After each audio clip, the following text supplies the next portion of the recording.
Para la tarea número uno, la pregunta uno consistía y nos preguntaba, ¿no? ¿Cómo y por qué se divide el motor de combustión interna? Habíamos indicado que un motor se va a dividir principalmente en tres partes, ¿no?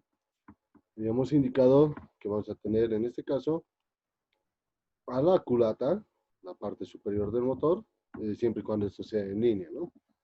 Después vamos a tener al bloque de cilindros y finalmente al cárter. Cada uno de estos tres componentes, ¿no?, en los que está segmentado el motor van a tener características especiales, ¿no?, que deben trabajar en conjunto para lograr un objetivo común, ¿no?, en este caso, el funcionamiento de algún ciclo, ¿no? Ustedes han podido complementar, ¿no?, responder esto, que también los motores se pueden dividir en base a su ciclo de funcionamiento, ¿no? Por ejemplo, acá ustedes han nombrado en base al ciclo Otto, ¿no?, que está orientado para los motores que funcionan con gasolina como combustible y que constan de cuatro carreras, ¿no? Admisión, compresión, explosión y escape. También ha mencionado acá ustedes motores de ciclo diésel, ¿no? Un combustible, ¿no? También derivado del petróleo, pero que también puede tener aditivos de tipo vegetal, ¿no? Para conformar el biodiesel. En este caso, nuestro motor de ciclo diésel va a tener los ciclos de admisión, compresión, un previo momento, ¿no?, de inyección, expansión y escape, ¿no? A diferencia del de gasolina. El momento de inyección no es considerado carrera, no solo va a ser un pequeño tiempo en el cual el inyector va a poder pulverizar, dependiendo del tipo de motor diésel que sea, esta cantidad de combustible, ¿no?, dentro de la cámara de combustión o la precámara, en base a la culata que pueda tener, ¿no? También vamos a tener motores de dos tiempos que funcionan en base a gasolina y también son conocidos como motores tipo autoloop, ¿no? ¿A qué se denomina motores tipo autoloop? Que como no tienen cárter, ¿no?, no van a tener un lugar en el cual va a haber un sistema de lubricación más sofisticado. Parte de la lubricación del sistema del motor se va a realizar en el tanque de combustible, ¿no? Muchas veces han debido ver motocicletas, podadoras u otro tipo de maquinaria que utilice motor, ¿no?, generalmente que sea portable, con este ciclo de funcionamiento, ¿no? ¿Eso qué quiere decir? Que a una determinada cantidad de combustible se le tiene que añadir aceite, ¿no?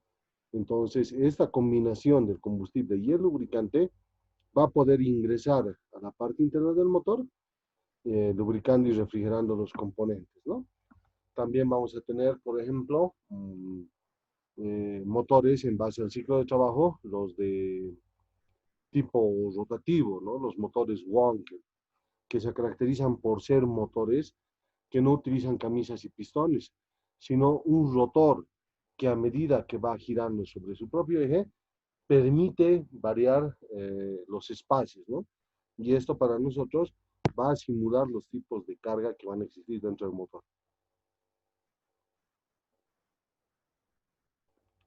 También podemos tener motores que no solo se van a clasificar por el ciclo de funcionamiento, ¿no?, sino también por la posición de trabajo. ¿Qué quiere decir eso? Por el lugar en el cual se van a encontrar instalados dentro del vehículo, ¿no? Puede ser en la parte anterior, en la parte central, en la parte posterior. Estos van a variar en base a las características que tiene que tener el automóvil en cuestión, ¿no? Por ejemplo, si va a ser un motor orientado a un superdeportivo, ¿no?, que es una clasificación de estos automóviles, ese se va a encontrar ubicado en la parte central posterior, ¿no?, con el objetivo de bajar el centro de gravedad cuando éste alcance un número alto de velocidad, ¿no? Entonces, en base a esas características, también se van a clasificar los motores, ¿no? Cabe recalcar, ¿no?, que en la división de las tres partes principales de nuestro motor, van a cumplir distintos trabajos en distintos momentos, ¿no? Recordemos que en el caso del ciclo Otto, estos pistones van a completar, ¿no?, sus carreras de funcionamiento cada 720 grados del cigüeñal. Eso nos da una relación de giro de 2 vueltas del cigüeñal por una del árbol de levas. Nuestro distribuidor, ¿no?, en el caso de los motores a gasolina, se va a tener que sincronizar con el eje de levas, ¿no? O en este caso, fíjense, está orientado al, al eje cigüeñal, pero va a haber un engranaje, ¿no?, reductor, que va a reducir la cantidad de vueltas que está en el cigüeñal para que acá solamente le llegue uno, ¿no? Pero lo más común siempre va a ser encontrar que estos delcos, ¿no?, estos distribuidores, se encuentren sincronizados al árbol de levas. Entonces, con eso se está completando la distribución del salto de la chispa en un determinado momento, ¿no? No se olviden que acá del distribuidor también va a depender el orden de encendido que se está mandando a cada una de las bujías instaladas dentro de la culata, ¿no? Los tipos de orden de encendido más comunes son 1-3-4-2 y 1-4-3-2, ¿no? Van a variar en base al tipo de fabricante, ¿no? Pero los motores más actuales ya no poseen distribuidor, sino que van a tener sensores, ¿no?, tanto en el cigüeñal como en el árbol de levas, que van a poder calcular en qué posición se encuentran estos componentes y mandar, ¿no?, una señal que es administrada por la computadora del automóvil para permitir que se pueda generar chispa en la bobina y posteriormente ser transmitida hacia la bujía, ¿no?, para que pueda inflamar, pueda hacer reventar la mezcla que se encuentra dentro de la cámara de combustión del automóvil, ¿no? La pregunta número 2 dice, ¿no?, ¿qué elementos aloja en su interior la culata? En este caso estamos hablando de la parte superior, ¿no? La culata, también conocida como tapa de cilindros, ¿no? Es una pieza mecánica numérica encargada de generar un sello, ¿no?, estanco y hermético. ¿Qué quiere decir? Que va a permitir que en su interior circulen fluidos, ¿no? En este caso, por ejemplo, puede ser el refrigerante del motor, también puede ser el aceite lubricante, y de esa forma va a generar estanqueidad, ¿no? Y en el caso, cuando se habla de hermetismo, se va a referir a los gases que se están produciendo dentro de los cilindros, ¿no? No se olviden que la mezcla debe de ingresar en estado gaseoso para que pueda ser comprimida, inflamada y finalmente evacuada de cada uno de los cilindros y cámaras de combustión que están conformando el motor. Ahora, cuando hablamos de elementos, nos estamos refiriendo a los componentes mecánicos, ¿no? Por sí, la culata va a tener elementos fijos y móviles. Cuando hablamos de los elementos fijos dentro de la culata, nos estamos refiriendo principalmente a la cámara de combustión, ¿no?, a la bóveda que se tiene que conformar entre la parte más alta, ¿no?, donde va a terminar la rosca o el electrodo de la bujía, y los casquillos, ¿no?, que se convierten en elementos fijos con un cierto grado de inclinación que van a permitir que la válvula, ¿no?, llegue a golpear con ellos para poder evitar de que existan fugas de gases, ¿no? Por lo tanto, va a haber hermetismo. Habíamos indicado que si por algún momento ese hermetismo se llega a perder, vamos a tener fuga de gases, ¿no? De existir fuga de gases, no vamos a poder retener la presión que se está generando dentro de estos componentes y de esa forma vamos a perder potencia, ¿no? Al perder potencia, perdemos reacción y tenemos mayor consumo de combustible del motor, ¿no? Son factores que se tienen que determinar, sobre todo en base a la temperatura de trabajo para el cual está diseñado este componente, ¿no? Después vamos a tener a nuestro árbol de levas, que se va a convertir en un elemento móvil, ¿no?, que va a rotar sobre un propio eje y va a ser sostenido por bancadas, ¿no? Que son para nosotros las bancadas, son piezas mecánicas numéricas, ¿no? Son tapitas que tienen la forma de media luna y que en base a un determinado torque se van a juntar a su par conformando una circunferencia. Al árbol de levas también se lo llama reloj mecánico, ¿no? Esto es debido a las orientaciones de sus excéntricas, de los lóbulos, de los puntos más altos, que en base a cierto tipo de grados van a poder permitir el tiempo de apertura y cierre de las válvulas, ¿no? De esta forma depende mucho el calado que el motor pueda tener. ¿Qué vamos a entender por calado nosotros? Lo definimos como una variación del término de traslape o solape, ¿no? Entonces, esos para nosotros son factores que van a determinar el tipo de rendimiento que pueda llegar el motor a tener, ¿no? Entonces, va a depender mucho de la configuración que se dé a estos componentes. En el campo automotriz podemos tener motores estándares, ¿no? Por ejemplo, este motor, pero que pueda ser optimizable. ¿Qué quiere decir? Si yo quiero utilizar este motor, por ejemplo, para una competición, voy a tener que alterar varios de sus componentes, ¿no? Entonces, dentro de uno de ellos están los árboles de levas, ¿no? A mí me convendrá, por ejemplo, que el tiempo de apertura sea mayor en un determinado tiempo, pero a una menor distancia, ¿no? O caso contrario, al revés, que el motor gire más lento, pero también pueda tener la capacidad de absorber mayor mezcla, ¿no? Entonces, eso va a depender mucho del trabajo final al cual está orientado el motor, ¿no? También vamos a tener a las válvulas que se convierten en piezas mecánicas numéricas con diferentes características, ¿no? En este caso pueden ser del tipo de fabricación, de la aleación de sus metales y el rango de temperatura para el cual están diseñadas dentro de cada tipo de motor. Entonces son componentes que también van a variar, ¿no? En base a su ángulo de trabajo. No va a ser lo mismo, les repito, si quiero un motor orientado para una carrera, por ejemplo, y otro para un servicio diario, ¿no? Entonces, van a variar, ¿no? Después tenemos eh, arandelas de apoyo para los muelles o los resortes, ¿no? También vamos a tener vástagos, platos, seguros, el mismo engranaje de sincronización, ¿no? Realmente este engranaje de sincronización, el que va a venir acá en la parte delantera y el cual va a ser propulsado por esta correa de sincronización, va a tener el doble del diámetro que la salida del engranaje del cigüeñal, ¿no? Eso con el objetivo de qué? De reducir las dos vueltas que está en el cigüeñal y permitir que solamente acá en el árbol de levas pueda dar una, ¿no? Acá tenemos otros componentes, ¿no? Lo que como uno de sus compañeros ha podido graficar, ¿no? Fíjense, para este tipo de culata, en vez de tener bancadas móviles, ¿no? Bancaditas que se puedan sacar las tapitas, vamos a tener un solo conjunto fijo, ¿no? ¿Qué quiere decir esto?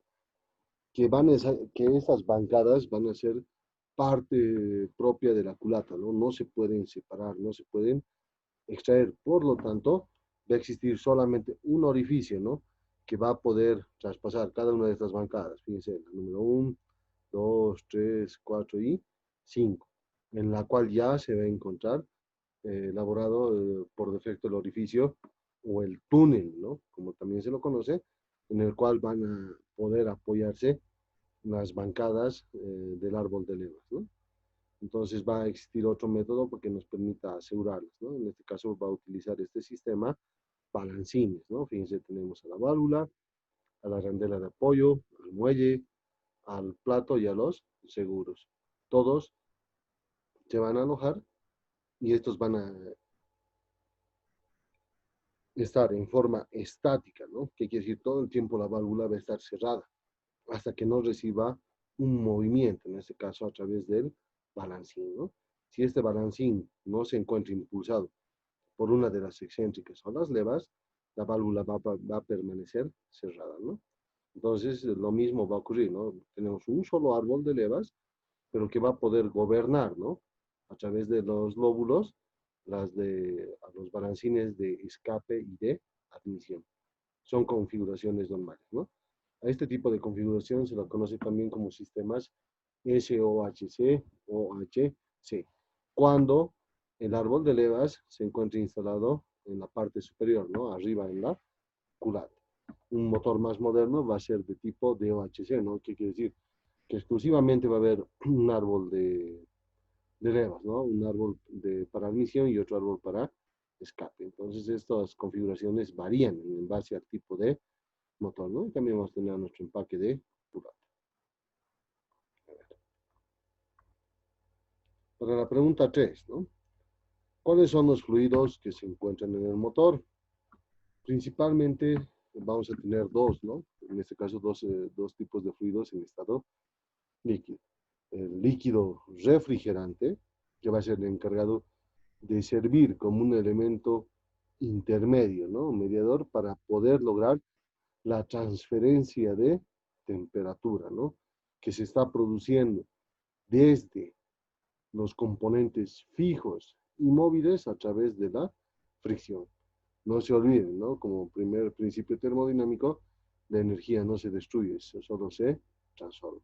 Entonces, de esta forma se está logrando hacer ese intercambio, ¿no? Y obviamente también vamos a tener a nuestros aceites, ¿no? Que se van a conformar en un fluido, ¿no? Que se va a encargar de lubricar, refrigerar, limpiar varios de los tipos de contenidos que va a haber dentro del motor, ¿no? ¿A qué nos referimos con contenido, no? A las alimañas que dejan estas piezas a través del proceso de fricción. Tanto el líquido refrigerante como el aceite del motor coexisten dentro de las galerías internas, ¿no? Dentro de los conductos que han sido diseñados para poder transmitir estos fluidos, ¿no? Que se tienen que encontrar en permanente movimiento, pero que coexistan dentro de un mismo lugar no quiere decir que deban de juntarse, ¿no? Muchas veces van a escuchar en el taller el término que ha soplado o ha llegado a echarse el motor, ¿no? Eso se va a referir a qué?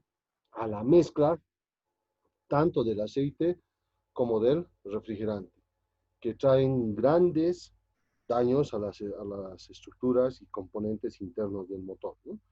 Estos elementos, les repito, deben coexistir, pero en ningún momento deben de llegar a juntarse, ¿no? A la pregunta número 4. ¿Qué tipos de empaque de culata existen? ¿De qué material están fabricados? ¿Cuál es su función cuando se encuentra instalado en el motor? Los empaques de culata tienen como función principal servir como un elemento intermedio, ¿no? En el momento de la instalación entre la culata y el bloque de cilindros. Pueden estar fabricados principalmente sobre dos materiales, ¿no? El primero y más común va a ser a través de una lámina, ¿no? De asbesto, ¿ya? Con otro tipo de componentes que están diseñados para soportar altas temperaturas y que en base al tipo de material permiten, ¿no? Que con el torque que se ha aplicado, estos tiendan a deformarse un poco. Entonces, al deformarse un poco, están garantizando hermetismo y estanqueidad entre todos los conductos que van a pertenecer a las galerías del sistema de refrigeración y lubricación del motor, ¿no? Nos está permitiendo controlar eso. El segundo tipo de material, ¿no? Va a ser, en este caso, planchas, ¿no? Van a ser unos empaques de lámina muy delgados, ¿no? En los cuales nos van a permitir reducir la altura general del empaque para poder mantener la alta relación de compresión que tiene el motor en el cual está siendo diseñado, ¿no? Si a un motor moderno, en el caso de que este haya sufrido un recalentamiento, nosotros reemplazamos el empaque de culata por uno de asbesto, lo más probable es que no te lleguemos a tener la suficiente potencia y reacción en el control del motor, ¿no? ¿Debido a qué? A que al haber cambiado de material, hemos podido incrementar la altura de la cámara de combustión. No se olviden que a una relación de compresión, ¿no? Se determina mediante la altura de la cámara. En este caso, si la reemplazamos por el empaque de asbesto, va a ser más grueso, ¿no? Entonces vamos a tener un limitante, ¿no? Entonces se tiene que analizar este tipo de componentes. También la alteración de este empaque de culata puede llegar a afectar el tipo de sincronización del cual podamos tener, ¿no? En el caso que sea una correa, puede llegar a darse un punto en que si la altura es muy baja o muy alta, la correa no va a tender a calzar totalmente dentro de los puntos de sincronización establecidos, ¿no? En otras palabras, la correa puede quedar muy pesada o muy suelta, ¿no? Dependiendo del tipo de motor, puede darse algún momento en base a algún tipo de movimiento no intencionado en el cual pueda brincar, ¿no? Entonces, si es que la correa llegase a brincar uno o más dientes, esto va a empezar a afectar, ¿no? El funcionamiento correcto del motor porque estaríamos alterando totalmente el momento del traslape, ¿no? Entonces, se tiene que determinar el tipo de empaque que se va a utilizar en el reemplazo de si es que este ha sufrido algún tipo de daño, ¿no? En el caso, cuando se habla de motores diésel, este tipo de empaque, ¿no? Va a tener que tener ciertas características. Por ejemplo, una elección adecuada en base a la altura, ¿no? Si es que se ha debido, después de un análisis técnico, si es que se ha debido de cepillar la culata, ¿no? Quitar material para poder compensar un alabeo, una deformación que haya podido sufrir la culata, ¿no? En los motores a gasolina es un proceso más común, ¿no? El cepillado de las culatas, mientras que tanto en los motores diésel no tanto. Muchas veces es más recomendable cambiar toda la culata, ¿no? ¿Esto debido a qué? A que se está alterando en sobremedida la relación de compresión del motor. No se olviden, ¿no? Que hemos indicado que un motor diésel se caracteriza por tener mayor torque y mayor vibración dentro de sus componentes mecánicos, ¿no? Si es que ocurriese esto y se baja mucho más la relación, puede existir algún momento en que no se pueda controlar el cascabeleo interno que pueda llegar a generar el motor, ¿no? Esto va a ser en base a la temperatura que está llegando a pasar en la cual ha sido diseñado el motor. A mayor temperatura de los motores, estos tienden a cascabelear mucho más si es que no se corrige el punto, ¿no? El punto de ignición. Entonces, también el mecánico tiene que determinar si los procesos de rectificados son adecuados para cierto tipo de motores, ¿no? No van a ser aplicados a todos. Se debe de analizar el por qué. Para la pregunta número 5, ¿no? Indique los componentes que conforman un émbolo del motor, ¿no? El émbolo del motor, también llamado para nosotros pistón, ¿no? Hemos indicado que es una pieza mecánica numérica encargada, ¿no? De recibir y transmitir los movimientos generados a través del intercambio de energías que están ocurriendo dentro del motor, ¿no? La primera parte, la parte plana, llamada cielo o pistón. De ahí tenemos un espacio, tenemos una altura, ¿no? En la cual para nosotros va a ser la corona. Tenemos los canales para las anillas que están separados por paredes, ¿no? Estas paredes nosotros las conocemos como espigas.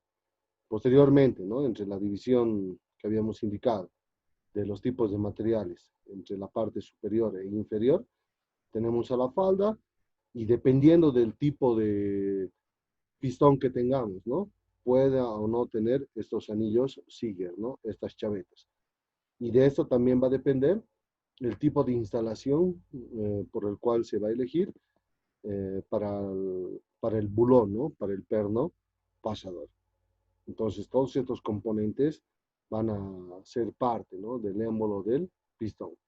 Dependiendo del tipo de motor, esta parte superior, ¿no? Sobre todo la del cielo, va a cambiar en base a su forma, ¿no? Pueden ser toroidales, cóncavos, convexos, planos, o en algún caso una combinación, ¿no? Todo con el objetivo de mantener, incrementar la relación de compresión o poder tener mayor capacidad de succión, ¿no? Cuando realicemos prácticas de cubitajes de los motores, van a poder determinar las características diferentes que tienen estos componentes, ¿no? Aquí vemos que uno de sus compañeros ha ido describiendo todos los componentes, ¿no? Muy bien, excelente. ¿Cuál es la función de las anillas del motor? ¿No? Al igual que los otros componentes, son piezas mecánicas numéricas elaboradas en base a cierto tipo de aceros, los cuales tienen formas circulares, ¿no? Y la principal tarea que tienen son las de generar sellos, ¿no? Pero ¿cómo va a generar un sello? Nos vamos a referir que junto al aceite de lubricación, dependiendo de sus características, van a poder rellenar ciertos espacios, ¿no? Y van a tener que, a través de su cierre hermético, generar un vacío, ¿no? ¿A qué se refiere esto? Que va a depender mucho del tipo del material de la anilla y las características técnicas del motor para una correcta elección de la anilla. Pese a que se puede tener distintos tipos de anillas, ¿no? ¿A qué nos referimos con distintos tipos de anillas? Para un solo motor podemos tener entre 2 y 3 tipos de anillas, ¿no? Pero tienen que basarse en las características. Por ejemplo, cuando se hace un trabajo de reparación del motor, hay 2 opciones, ¿no? La primera es si se va a alterar las medidas originales con las que se encuentra el motor, ya sea con el afán de potenciarlo o con el afán de corregir estas tolerancias, ¿no? Pueden haber anillas de uso común y corriente, ¿no? Generalmente las de color oscuro, las de color negro. Pero también podemos tener anillas del tipo cromadas. Estas anillas del tipo cromadas, al ser de mayor brillo, nos indica que tiene mayores características de aleaciones, ¿no? Por lo tanto, van a ser más duras, ¿no? Van a tener que soportar mayor tiempo la fricción, pero siempre y cuando la temperatura del trabajo del motor sea la correcta, ¿no? Eso se debe de analizar. A la siguiente pregunta, ¿no? La número 7. ¿Qué energía se almacena el volante de inercia? Hemos dicho que el volante de inercia es una masa, ¿verdad? Esta masa, al tener ciertas características, nos permite, primero, ¿no? Que el motor de arranque nos brinde un giro, ¿no? Nos tiene que brindar una cierta cantidad de revoluciones para poder iniciar el ciclo de trabajo. Depende mucho del tipo de motor que está diseñado para cierto tipo de unidad, las características que este volante de inercia va a tener, ¿no? Por ejemplo, para la mayoría de los vehículos estándares normales, el volante de inercia se caracteriza por ser una masa, ¿no? Por tener un gran peso, el cual cuando empieza a rotar y el motor inicia su ciclo de funcionamiento, la primera energía que va a empezar a almacenar es la de tipo centrífuga, ¿no? ¿Qué quiere decir eso? Que nos está ayudando al volteo del cigüeñal. Pero posteriormente, cuando ya ha alcanzado, ¿no? cierto número de revoluciones en base a la carga que el usuario, ¿no? que el conductor está aplicando, permite, ¿no? a ayudar a que el cigüeñal gire más rápido, pero sin la necesidad de aplicar un mayor número de revoluciones, ¿no? Entonces, de esta forma nos está permitiendo a que gire más libremente el cigüeñal. Entonces, esas 2 energías van a ser las que almacena el volante inercial, ¿no? La de tipo centrífuga, que nos permite ayudar en el momento en que está girando el cigüeñal, y la fuerza centrípeta, ¿no? Que posteriormente nos ayuda a que el cigüeñal gire con mayor facilidad, pero sin la necesidad de estar acelerando todo el tiempo a través del pedal, ¿no? Entonces esas características nos va a brindar. La pregunta número 8, ¿no? Defina el ciclo Otto de combustión e indique de qué carreras está compuesto. El ciclo Otto, ¿no? Está diseñado para motores que funcionan con gasolina como combustible y cumplen su ciclo de trabajo en 2 vueltas del cigüeñal y una del árbol de levas, ¿no? Eso nos va a permitir.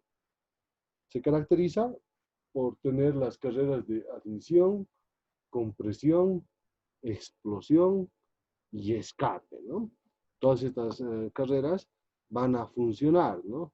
A partir de motores de 2 cilindros, ¿no? Motores de 2, 3, 4, 6, 8 o hasta 12, ¿no? Los más comunes que van a existir, ¿no? Entonces, también este tipo de carreras dependen mucho, ¿no? Del tipo de gasolina que se está aplicando como combustible. No se olviden que va a haber motores, ¿no? Por ejemplo, de vehículos que no son importados directamente por la casa, ¿no? Que pueden ingresar a través de una importación directa, que piden cierto tipo de gasolina, ¿no? Al no tener este tipo de gasolina, pueden llegar a presentar fallas durante su funcionamiento, ¿no? Entonces eso va a depender mucho, mucho del usuario final, ¿no? Muchas veces se presentan este tipo de vehículos, ¿no? Vienen al taller con problemas de cascabeleo, pero por más de que se intente alterar algo en la parte mecánica, estos problemas no se van a poder solucionar, ¿no? Porque dependen mucho del octanaje de la gasolina para poder generar una buena detonación, ¿no? Más que todo estos tipos de problemas se ven cuando se tenía gasolina, ¿no? Con un aditivo principal como es el plomo y actualmente los que están funcionando con etanol, ¿no? Entonces estas características sí van a afectar al rendimiento de nuestros motores, ¿no? La pregunta número 9, ¿no? ¿A qué se denomina gases de entrada en el motor? Los gases de entrada en el motor son los gases frescos, ¿no? En este caso va a ser un sinónimo de la mezcla que tiene que ingresar al motor en estado gaseoso. Esta mezcla fresca, esta mezcla nueva, va a ayudar también a refrigerar parte de los sistemas de la culata, sobre todo, ¿no? Y van a ser el inicio de un proceso de transformación de energías, ¿no? Indique el funcionamiento para la carrera de admisión. Esa es la pregunta número 10, ¿no? Acá su compañero nos ha descrito, ¿no? Un gráfico de un ciclo teórico de trabajo. Para nosotros, la carrera de admisión va a empezar, ¿no? Cuando el pistón se encuentra en el punto muerto superior. A medida que el eje cigüeñal se va desplazando, empieza a girar, nos va a permitir que mecánicamente este émbolo empiece a descender. Durante esa trayectoria de descenso, la válvula de admisión se va a abrir, ¿no? Permitiendo la entrada de gases de admisión. Ese desplazamiento va a tomarse en cuenta desde el punto muerto superior hacia el punto muerto inferior. También va a depender mucho del tipo de carrera que pueda tener este motor, ¿no? Principalmente hay tres: carreras largas, cuadradas y super cuadradas. Esa parte ya la hemos abordado, ¿no? Pero, como podemos ver, ¿no? Van a existir acá, dentro de este diagrama, ¿no?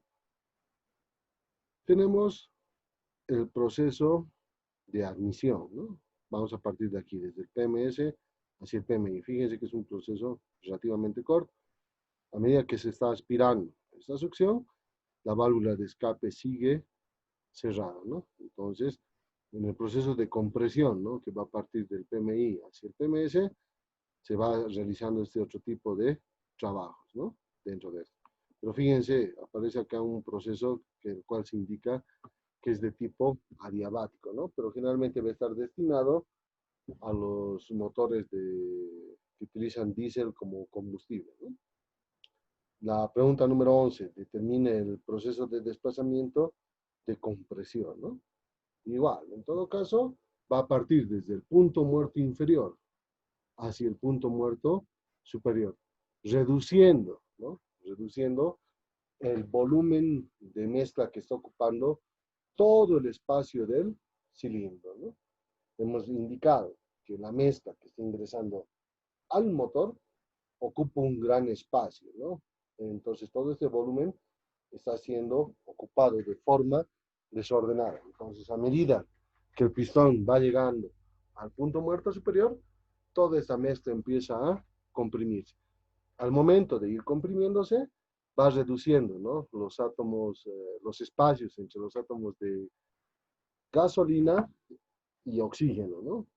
Permitiendo que estos empiecen a friccionar. Entonces, al empezar a friccionar, como es un gas, estos elevan su temperatura y su presión. De igual forma, ¿no? Tenemos, su compañero ha puesto un gráfico representativo, ¿no? Para la pregunta número 12, cite la función del trayecto de explosión, ¿no? Esto se va a referir para nosotros a la carrera, ¿no? Momentos antes de que el pistón llegue al punto muerto superior, se va a producir el salto de chispa, ¿no? Este salto de chispa va a tener como función inflamar la mezcla que ya ha adquirido otras características desde el momento que ha ingresado al motor, ¿no?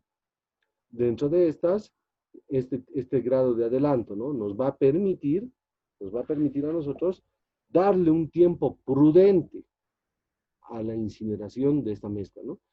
Para que cuando el pistón termine recién de llegar al punto muerto superior, toda esa explosión libere una energía, ¿no?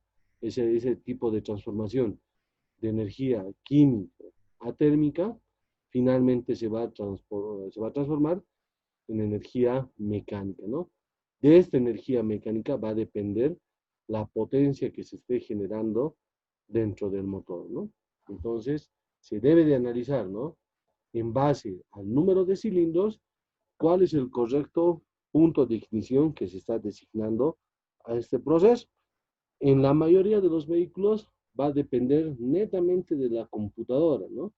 La computadora va a decidir en qué momento y cómo va a variar ese punto, ¿no? Se tiene que analizar eso también. Pero que la computadora elija cualquier momento más adecuado puede ser alterado, ¿no? En este caso, por ejemplo, para alguna prueba específica por el mecánico a través de un escáner, o si la computadora llega a ser configurable, también se va a poder modificar estos puntos, ¿no? Entonces va a depender mucho de la destreza y sobre todo del tipo de escáner que se pueda tener, ¿no? Van a haber computadoras en las cuales no se puede realizar cierto tipo de modificaciones por aspectos de seguridad, ¿no? Entonces esto va a variar. Y la pregunta 13 me dice, explique la función de la carrera de escape, ¿no?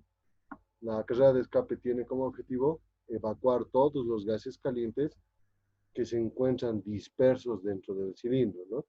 Entonces, a través de este proceso, estamos preparando, ¿no? A todo el cilindro y a toda la cámara de combustión para iniciar de nuevo un ciclo nuevo de trabajo. Se debe, se debe de poder vaciar rápidamente la cámara de combustión para permitir la entrada de carga nueva, ¿no? De gases frescos. Si no ocurre esto, todo gas caliente siempre va a tender a ocupar mayor espacio, ¿no? Entonces, de esta forma, no se podría iniciar un ciclo de trabajo nuevo, ¿no? Muchas veces puede darse el caso en que el múltiple de admisión o parte del conjunto del catalizador se encuentre obstruido, ¿no? Cuando ocurre esto, el motor incrementa rápidamente su temperatura y después de un momento este pierde potencia, ¿no? Al realizar todo este tipo de fallas, la computadora puede determinarnos de que esté existiendo un, un momento no adecuado de trabajo, ¿no? Pero también va a poder determinar si es que puede llegar a ocurrir algún tipo de daños, ¿no? Muchos de los vehículos modernos poseen un método de bloqueo, ¿no? Un método de seguridad, si vale el término. ¿Qué quiere decir? Que la computadora automáticamente bloquea cierto tipo de funciones del automóvil con el objetivo de no poder sobreacelerarlo, ¿no? Entonces, de esta forma, está protegiendo a varios de sus componentes, pero sobre todo está evitando de que se generen cargas, ¿no? En este caso, cargas contaminantes. Entonces, depende mucho de la gama, ¿no? A la cual pertenece el automóvil. La pregunta número 14. ¿A qué se denomina energía química? Energía química para nosotros va a ser la mezcla, ¿no? En base a unas relaciones estequiométricas en una proporción específica, ¿no? De la cantidad de oxígeno y gasolina que va a poder ingresar al motor, ¿no? ¿Cómo se logra obtener energía térmica? Como ya habíamos indicado, la energía no se destruye, sino se transforma. Entonces, se obtiene energía térmica en el momento en que la bujía produce una chispa, ¿no? Esa producción de chispa, al incinerarse, va produciendo ondas expansivas, ¿no? Que se van creando de menor a mayor desde la posición inicial de la bujía. Entonces, esas ondas expansivas van consumiendo, ¿no? Tanto el oxígeno como la gasolina que ha entrado mezclada. Entonces, de esta forma se está logrando generar energía térmica. Y finalmente, la energía, ¿no? De pasar de un estado químico a térmico, se va a transformar en un proceso mecánico, el cual va a ser la liberación de toda esta fuerza que se está produciendo dentro de la cámara de combustión. Toda esa explosión, ¿no? Como no tiene otro lugar más que ir al pistón, porque es el único componente móvil que va a existir en ese momento, va a poder transportar hacia la biela y finalmente hacia el cigüeñal, ¿no? Cuando nosotros hablamos de energía mecánica, depende también mucho del tipo de combustible, ¿no? En base al octanaje que éste llegue a poseer, ¿no? Para la mayoría de los automóviles modernos, ¿no? Se van a fijar, existen aditivos externos, por ejemplo, los que se deben de colocar en el tanque de combustible, ¿no? Los cuales nos están permitiendo incrementar en base a la gasolina que existe dentro del tanque el octanaje, ¿no? Pero estos aditivos para aumentar el octanaje de la gasolina tienen un determinado tiempo de vida, ¿no? ¿Qué quiere decir eso?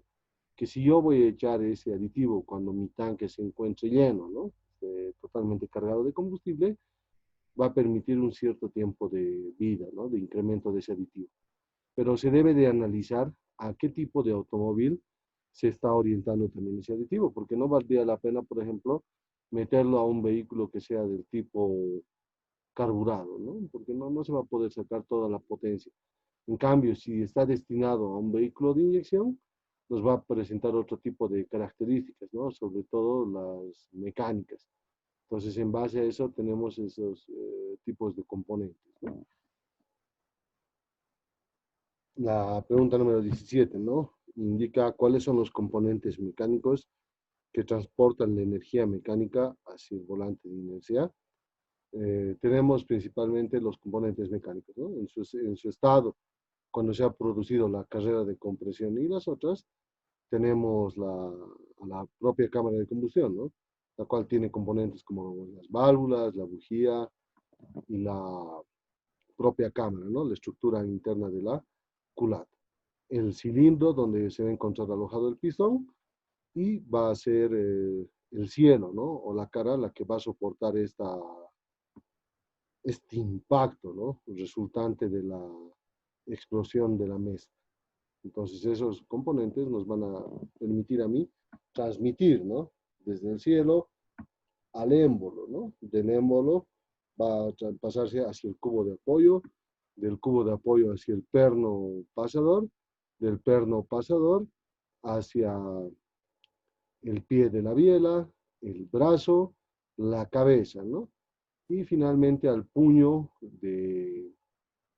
donde se va a sujetar la cabeza de la biela, ¿no? Y por movimiento rotacional hacia el eje cigüeñal, ¿no? Que se va a encontrar apoyado en las bancadas que permiten una rotación dentro de su propio eje. La pregunta número 18, defina relación de giro del motor, ¿no? La relación de giro del motor para nosotros es el orden, ¿no? En el cual se va a producir el ciclo Otto en este caso, ¿no? El ciclo que estamos estudiando en base a las dos vueltas del cigüeñal y una del árbol de levas, ¿no? Cumpliendo de esta forma el momento de traslape, ¿no? Del cruce valvular. Ya cuando este cigüeñal ha alcanzado un gran número de revoluciones, finalmente va a permitir, ¿no? Que tanto las válvulas de admisión y de escape en un determinado momento prácticamente se encuentren abiertas, ¿no? Permitiendo un intercambio de gases, ¿no? Tanto de entrada y de salida, casi al mismo tiempo. La pregunta número 19. ¿Qué ocurre con cada pistón dentro de los cilindros cada 360 grados? En el caso que estamos hablando de un motor, ¿no? De, de 4 cilindros, siempre debemos partir por la posición inicial del pistón número 1 cuando se encuentra en punto muerto superior, ¿no? Entonces, en este caso, nuestro cilindro número 1 va a empezar en la carrera de explosión, ¿no? Mientras que su opuesto por pareamiento va a ser el cilindro número 4 que va a empezar a admitir. Mientras que el pistón número 2 y el número 3 se encuentran en el punto muerto inferior, cada uno de estos pudiendo realizar solamente 2 carreras, ¿no? En este caso va a tener que empezar a subir, por lo tanto va a ser la carrera de compresión o la carrera de escape en base a esos parámetros, ¿no?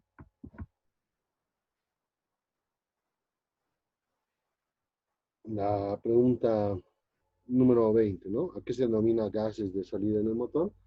Son los gases resultantes, ¿no? Los gases que han podido quedar después del proceso de combustión, ¿no? Esos gases calientes ocupan un gran espacio y van a tener temperaturas, ¿no? El momento del salto de la chispa de 2000 grados Celsius, ¿no? Y al final, en el múltiple de escape, van a tener una temperatura promedio de 750 grados Celsius, ¿no?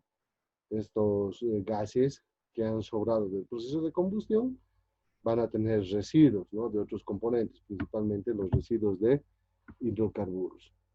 Por lo tanto, van a ser gases que posteriormente van a tener un tratamiento, ¿no? Con el objetivo de no generar contaminación.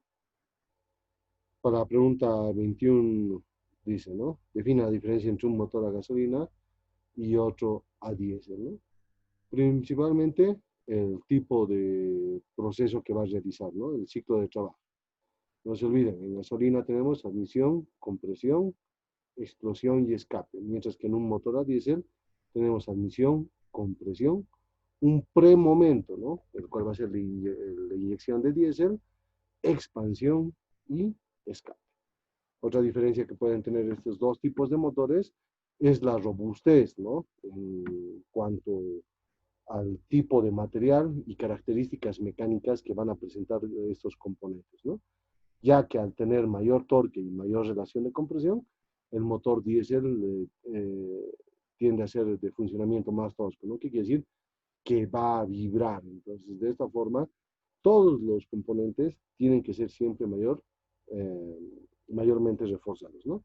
En cuanto hablamos, ¿no? De una otra diferencia entre un motor a gasolina y diésel, vamos a tener el tipo de revoluciones, ¿no? La mayoría de los motores diésel no van a alcanzar más de 4.000, 4.500 RP, ¿no? Porque están diseñados para eso, pese a que también van a estar sobrealimentados con un sistema de turbo, ¿no?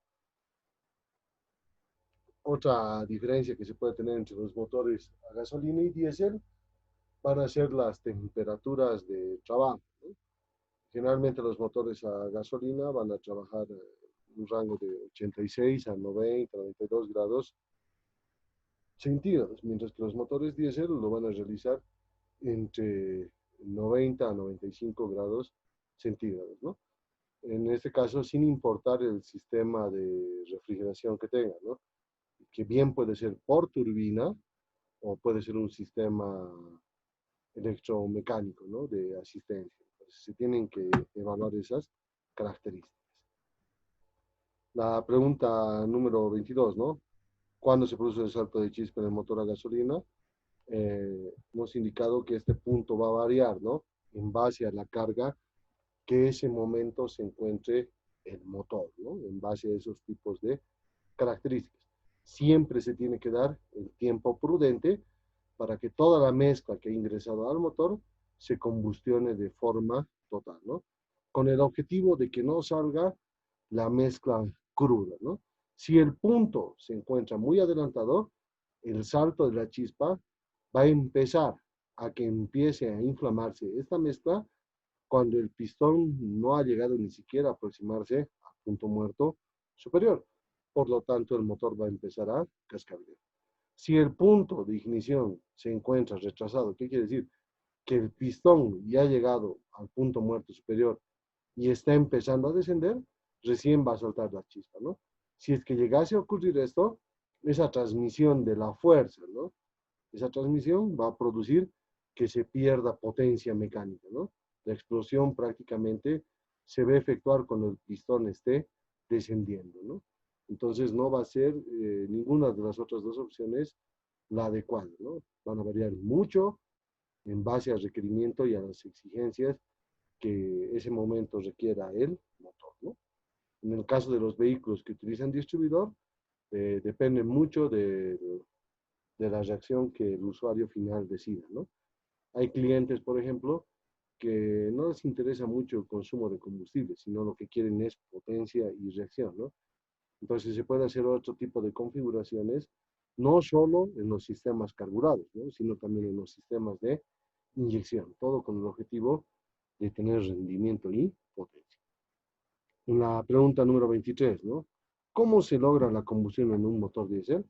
No se olviden que para los motores diésel no es necesario la presencia de una chispa para inflamar la mezcla, ¿no? Los motores diésel van a poder hacer explotar, ¿no? La mezcla de aire y diésel pulverizado que ha ingresado dentro de la cámara de combustión a través del proceso adiabático. ¿Qué quiere decir esto? Que tiene que existir una gran presión y temperatura dentro de la cámara, ¿no? Para que la mezcla empiece a expandirse, ¿no? Empiece a expandirse.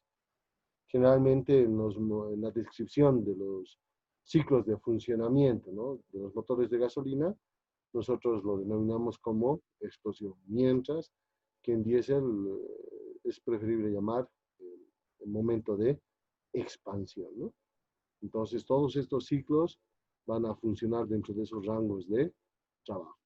También en el motor diésel se puede adelantar o retrasar el momento adecuado de ignición, siempre basándonos en la carga inicial que va a tener el motor, en este caso a lo que nosotros denominamos el momento de ralentí o el momento de baja, ¿no? Defina punto muerto superior, punto muerto inferior, ¿no?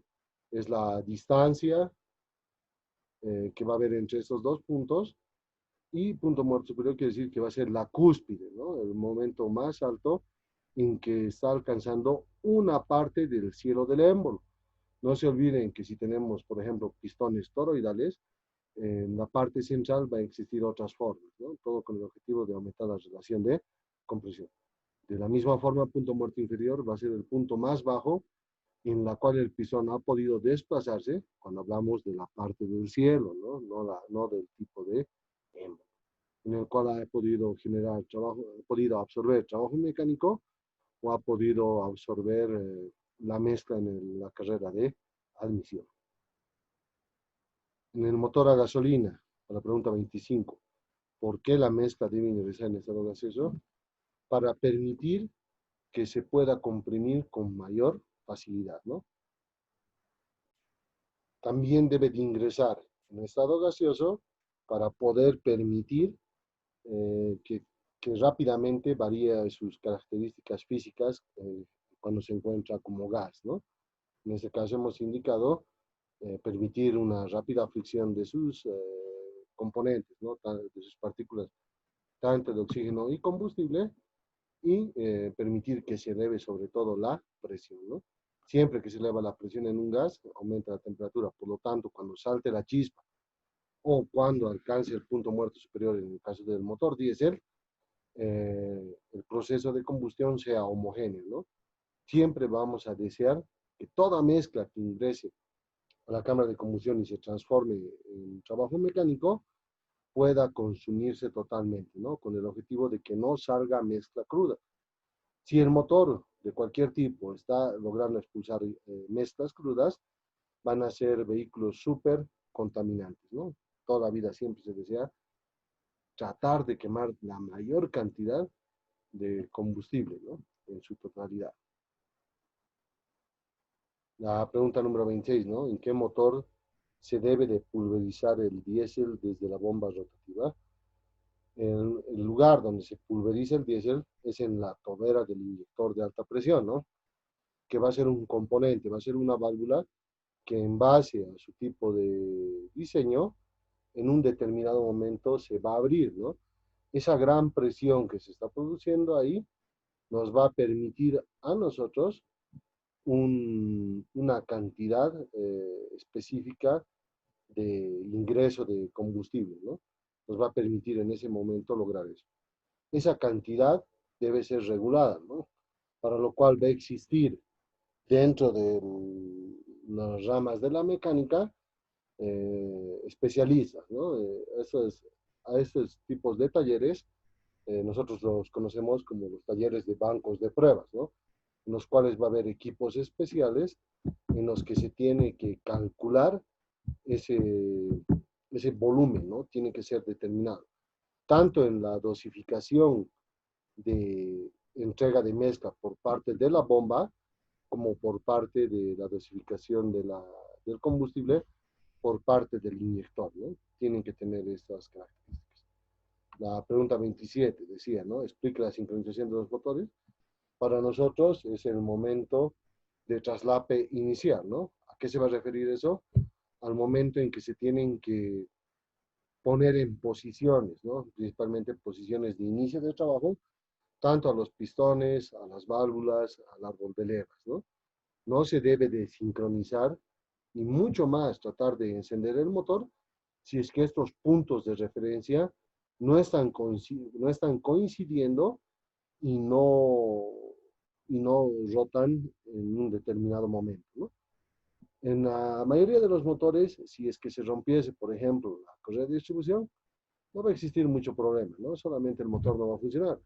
Pero en vehículos de gama alta, por ejemplo, Subaru, Mitsubishi, BMW, si se rompe la correa o se rompe la cadena, las válvulas, tanto de admisión como de escape, van a poder llegar en un determinado momento a golpear con la parte del cierre, ¿no? Con la parte superior del pistón, y al golpearse se van a deformar. Entonces, si ocurre esto, prácticamente ya no va a existir la característica de compresión dentro del motor, ¿no?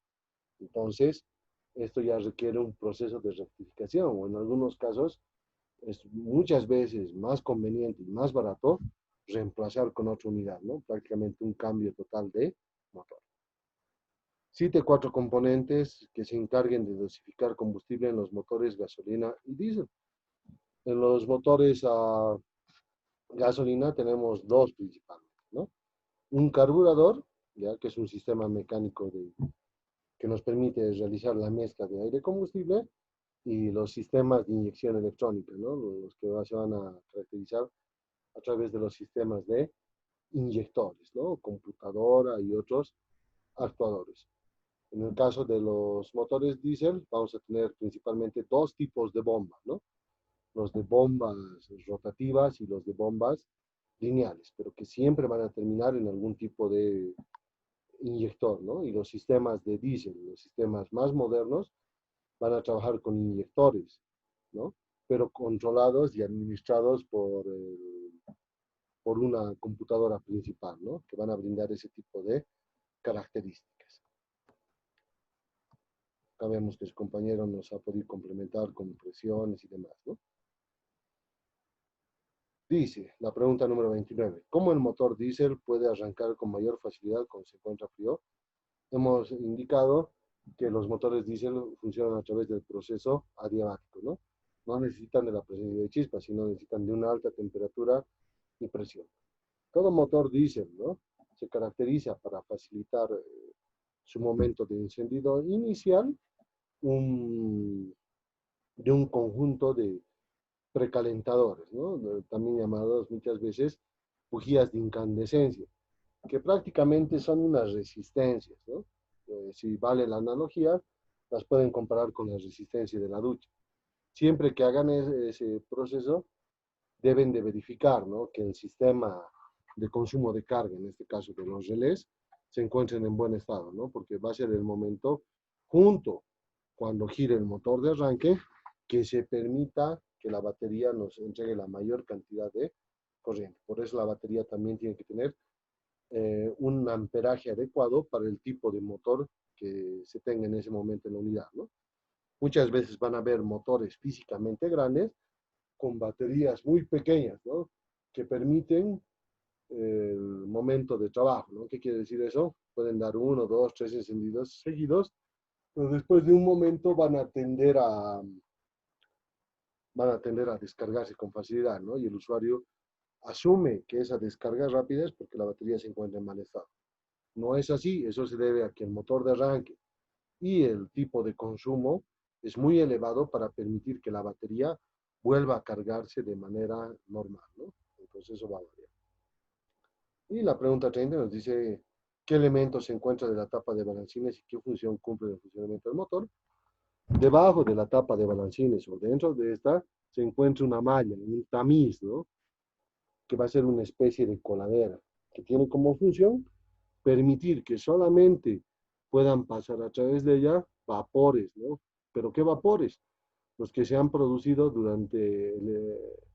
mientras el aceite ha podido subir de temperatura y una parte de este ha debido pasar, ¿no? De un estado líquido a un estado gaseoso. Entonces se tiene que analizar, se tiene que evaluar el funcionamiento, ¿no? Va a haber una válvula arriba que se llama la válvula PSB y tiene como función administrar este paso en base a la depresión, en base al vacío que puede estar generando el motor.